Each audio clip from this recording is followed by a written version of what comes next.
زمانے کے تمہارے رخ سے ایام نہ غم زمانے کے اگر علی سے ہے ناتا تو مسکرا کے دیو اگر جینا تو ہے دے دل لگا کے جیو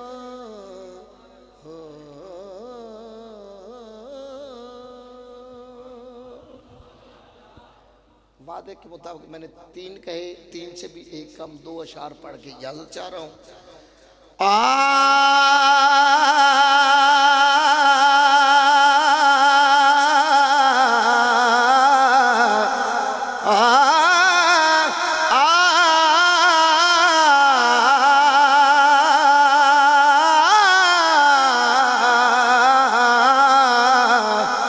چٹھی چادر بمبلا والی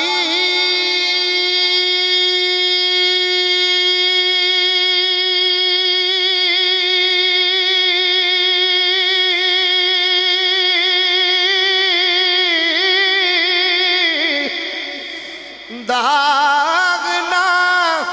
لوی جنیا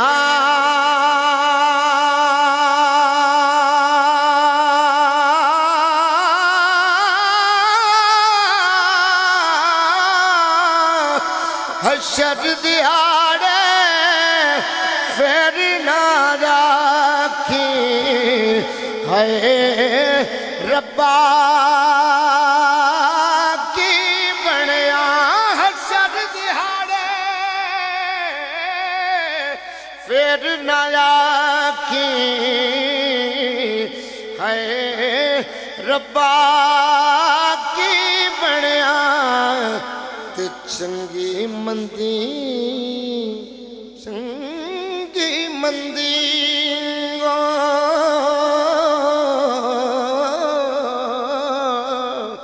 چنگی مندی یار سجنا کولوں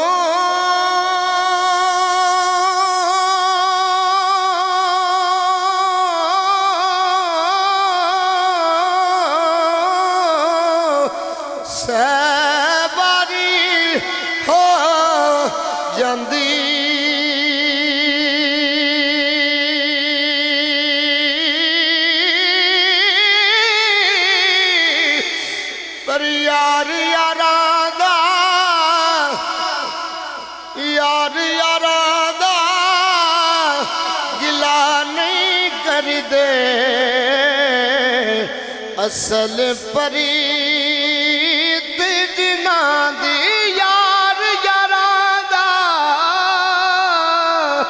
گلا نہیں کر دے اصل پریت جنا دی